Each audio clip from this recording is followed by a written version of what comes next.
This is 10 Questions. I'm Andy Johnson. Dr. Olabisi Kuboni is a retired senior lecturer at the Open Campus of the University of the West Indies. She's been honored by the National Joint Action Committee and other groups for her work and her contributions during and after the period of consciousness raising in the early 1970s and since then. She was among the speakers at a forum held recently at the University of the West Indies looking at the social, political, and economic situation in Trinidad and Tobago 50 years after Black Power. She's agreed to talk with us on the subject from her perspective, and she's our guest on this edition of the program. Good to see you, ma'am. Thank you. All right, so before we get to that, I sent you one of the notes that I sent you. I'd seen in looking up on trying to get some material from utterances that you've made over the years. There was this story in which you were talking about the ethnic groups, and I suggest in Trinidad and Tobago, and the headline was that ethnic groups must be honest with each other. And you say an important question to be asked is, how is my self-interest served in my relationship with other groups? And I said that I would like us to unpack that a little bit. Yes. Well, the phrase self-interest might sound selfish, excluding other people, but it is not necessarily so. In fact, I did not use it in that way. I'm looking at it in that each group will recognize that there is a national interest. And what one tries to do is to see how one could get the best for one's group, for oneself, in the context of whatever is the national development goals of the country. And it is in that context that I was looking at it. And I think that is possible. And I think that not only it is possible, but I think that the leadership of the country should not just look at national development goals from a one-dimensional perspective, but how it would affect particular interest groups in the society. If you look, for example, at agriculture, in Trinidad and Tobago, Africans and Indians, well, Indians are more represented in the agricultural sector at this time than Africans. There's a reason for that. Post-indentureship, Indians got land in a way that Africans were not given land in the same way. And so what one has now is that one finds that the Indian population has a greater hold on land in Trinidad, not talking about Tobago, Africans. Although that is changing, there is an improvement in terms of Africans entering into agriculture at this point in time. But at the same time, we also know that we do not have full food security. We have a huge food import bill.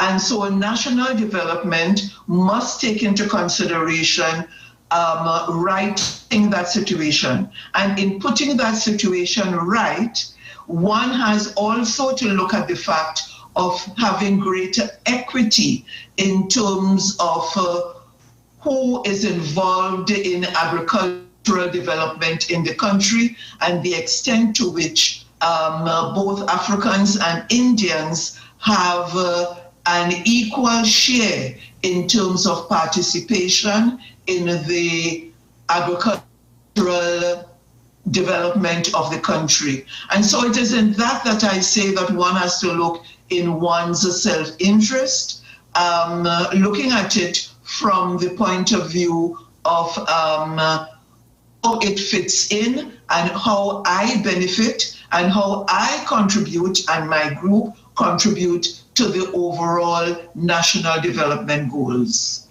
All right, I want to come back to some of that a little bit, generally things that are taking place in the society, the extent to which we're not on the same pages a lot of times for different reasons. But let's see if we can get into what you said at that forum about looking back 50 years ago. And you structured your contribution along the lines of the status of women in the country, from what I've read. And you said that a lot of the work by NJAC, which was the premier organization at the time, had to do with community-based organizations, and their overarching leadership was primarily male. You said that I'm not going to sweep that aside and pretend that it was not consequential, that it was inconsequential. Let's talk a little bit about that. What do you think was the impact of that and the import of it? Yeah.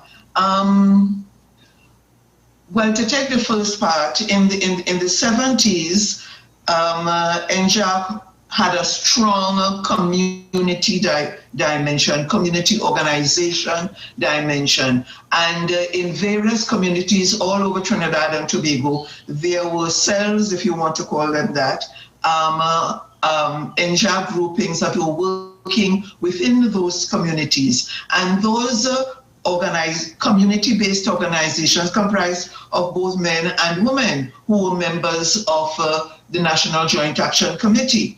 But in addition, in those communities, we did work in terms of mobilization, in terms of working with people to understand what we were saying about what Black Power is, how the government of the day was not really representative of the mass of the population, and so on. Now, in that context, I was also saying that women had a specific role to play in that even as we dealt with issues affecting people in the communities, we paid special attention to mobilizing women around those issues. And that was our primary goal. I remember, for example, during the mid-70s, I'm not sure who was responsible for it, but there were pool tables, coming in all over the country. And we saw that, and they were kind of open, I didn't think there was any kind of restrictions in terms of, for example, children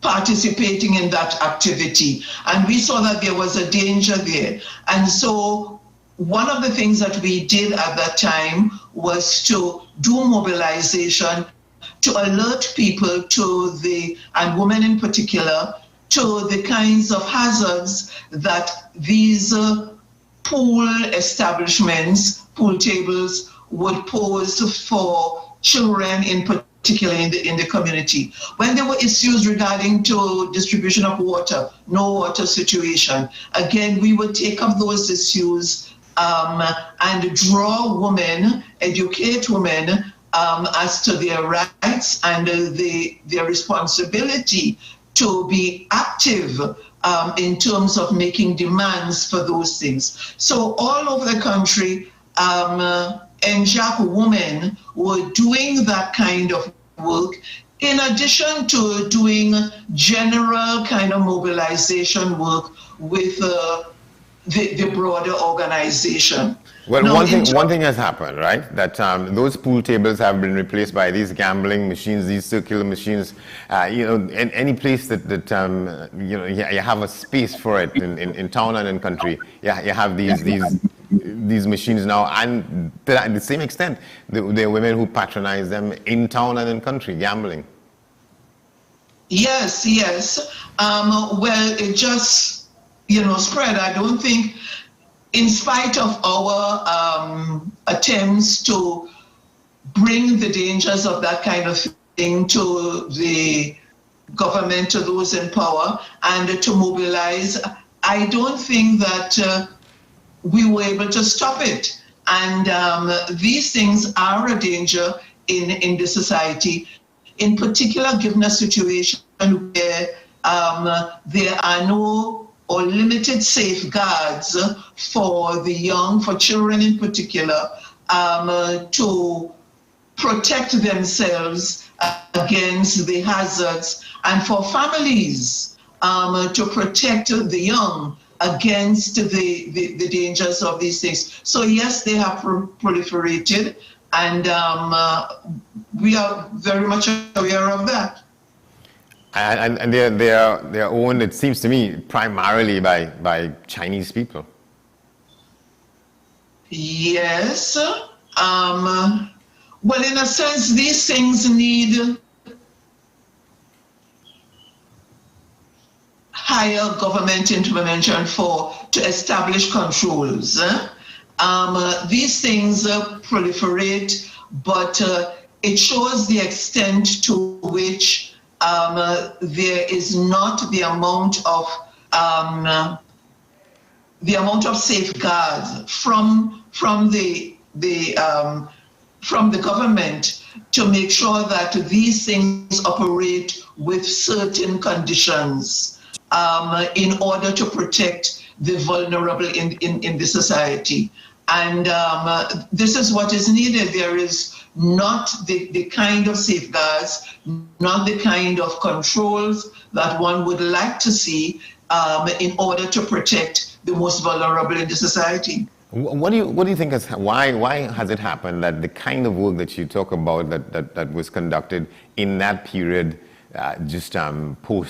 during and post that period of consciousness raising in 1970 and the years, let's say the decade after that, such that there's a lament all over the country about what is the state of communities, the state of community organizations, such that you have crime as a major feature in many communities. People, community members versus community members in one place or the other, one part of the country or the other.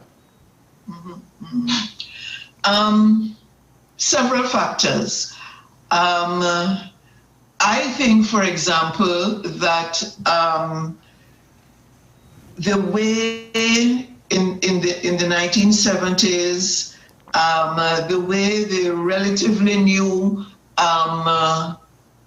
government sought to make inroads in those communities, sought to, basically use political patronage to gain a foothold in those communities, and the mechanisms that it used to gain political patronage in those are predominantly,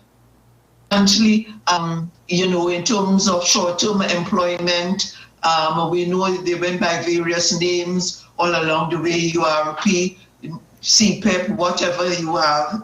I think it did something in terms of destroying the cohesion and the fabric of the communities. And this is something that has gone from generation to generation to generation.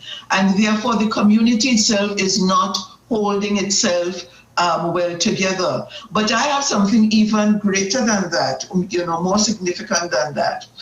I think that a lot of what we are seeing in terms of that proliferation of crime, while this may not be the only reason, only factor, but I think that it has its grounding in a fragile secondary school sector. In particular, those sections, the government secondary school sector, the attempt to create comprehensive education, as far as I'm concerned, did not work out well. It is still not working well. Some schools are doing pretty well. I don't want to deny that some of these schools that were created in the 1970s are, working well. But by and large, the experiment for bringing education to a majority of people who were not part of the secondary education system, as noble as that goal was, the way it was done, the way it went about, coupled with the fact that the community itself was breaking down, I think that that has contributed, all those factors have contributed to instability in the secondary school system. And as far as I'm concerned, the certain secondary schools, the ones that were supposed to be the hallmark for quote-unquote comprehensive education, are the places where we know they are serving as breeding ground for where people come from to join the gangs in the wider community. And I think that is something that has to be addressed definitely, even more than, say, families, because I think it's a lot of talk to say the families are broken down. I think the institutions, the main institutions, for example, the school system for that age of 13 to 15, 16, where teenagers are usually very restless anyway. And I think that that school system, there needs to be a greater look at that system if we are to build a sense of purpose in the lives of those students who have a tendency to drop out or to migrate to criminal activity that is flourishing outside of the school. All right, we're going to have to take a break and come back, so stay with us. We'll be back in a moment. This is 10 Questions. Our guest, Dr. Olabisi Kuboni.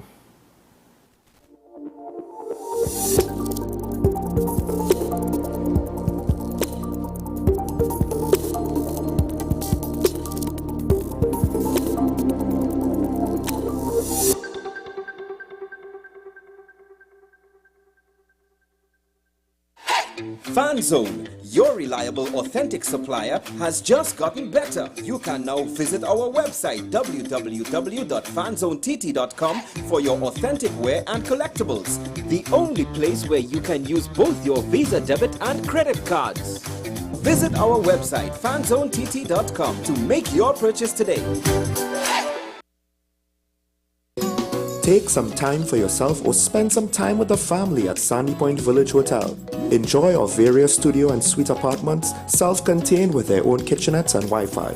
We also have our famous 100-foot swimming pool and our beachfront restaurant, the Steak and Lobster Grill. And our location in Crown Point puts us near the center of activity from the nylon pool to the local nightlife. Call us and make your reservations at 639-8533, 389-2378, or email us at sandypointvillagehotel@gmail.com. With society plagued by a host of issues, with debates surrounding our urgent concerns falling short, with questions of our future not always being answered, the conversation continues. Join me, Kemuel Pascal, as the voice of the youth comes to life. We will confront the controversial topics of today's world to gain answers that are key for a better tomorrow. One and One with me, Kemuel Pascal, Wednesdays at 10 a.m. only on WESN Content Capital.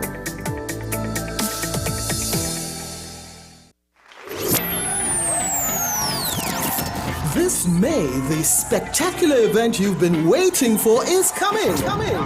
May 27th, celebrate amazing North Coast Jazz and Heritage Festival. Festival grounds, Blanchie Shares. Born here, played here.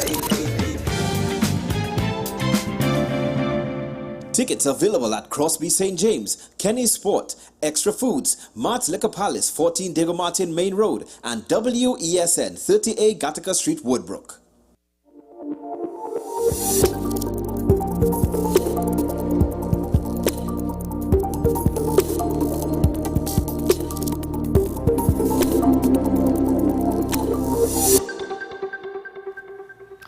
Welcome back to the program. This is 10 Questions. Our guest, Dr. Olabisi Kuboni. The question at hand, 50 plus years after Black Power, where are we as a society in Trinidad and Tobago? You'd said that, well, let me ask, what do you think we are as a society? Given what you said, you premised your presentation on the issue of black. You say you wanted to look at black as a color, black as a statement, black as a point of consciousness. Where are we in considering that, or what it means, what it should mean to us? Well, I think it's a kind of a varying thing. From my point of view,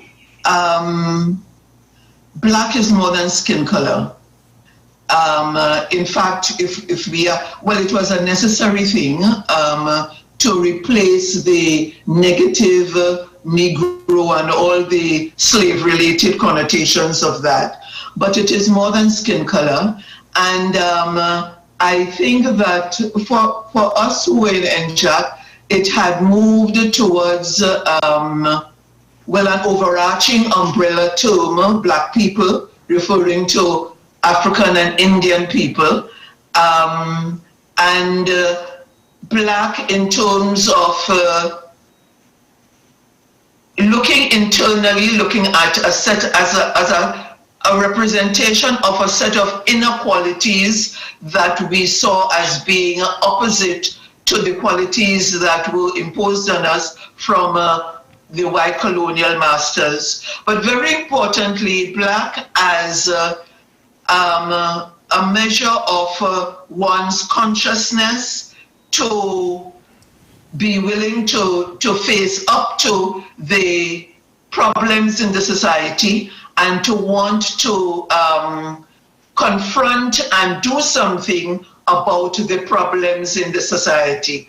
And so that was a measure of one's blackness, if you want to put it that way. And I don't know to what extent that approach to blackness is still alive, but I think it's an ideal that one should constantly keep in mind.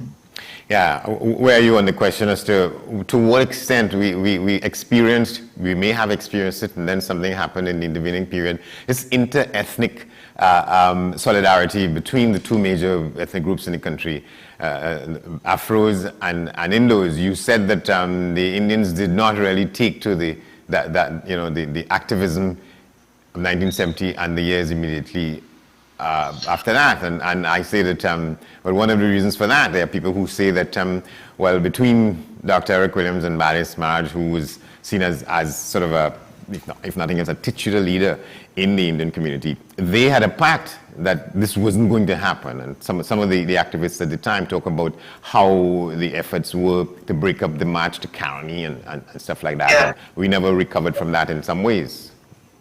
Yeah. Yes, the issue of the march to Caroni, the backlash from that did have some effect.